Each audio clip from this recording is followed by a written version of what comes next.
जो विपक्ष में रह के काम नहीं कर सकते उन लोगों की आवश्यकता भी नहीं है। वो जहाँ है गए हैं, उनको धन्यवाद, भगवान उनकी मनोकामना पूरी करे। ये दो बात है। शिवराज जी पे लोकायुक्त की जांच हो रही है यहाँ, ये सरकार क्यों नहीं दे रही अनुमति? और शिवराज जी व्यापम में क्या हुआ, डंपर में क्या हुआ?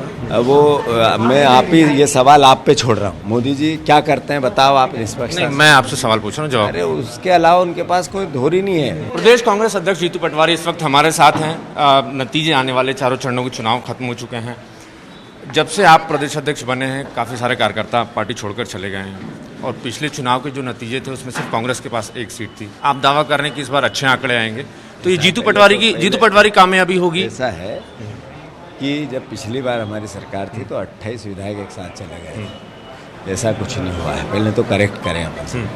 रही बात जो विपक्ष में रह के काम नहीं कर सकते उन लोगों की आवश्यकता भी नहीं है। वो जहाँ है गए हैं, उनको धन्यवाद, भगवान उनकी मनोकामना पूरी करे। ये दो बात है। ये पूरी पार्टी का एक सामूहिक प्रयास था। बीजेपी और नरेंद्र मोदी जी का फेलियर था, जो उन्होंने देश के सामने, प्रदेश के सामने झूठी वादे और वादा खिलाफी की।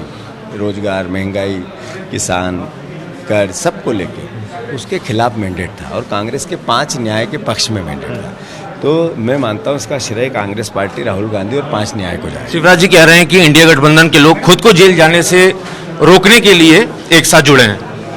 शिवराज जी पे लोकायुक्त की जांच हो रही है यहाँ, ये सरकार क्यों नहीं दे रही अनुमति? और शिवराज जी व्यापम में क्या हुआ, डंपर में क्या हुआ? इस तरह की बात करना भाषण के लिए ठीक बनती है, पर जिसके घर खुद के शीशे के होते हैं दूसरों पे पत्थर फेंकते हैं, अच्छा नहीं लगता। मोदी जी कहते हैं कि मैं हिंदू मुसलमान की राजनीति नहीं करता।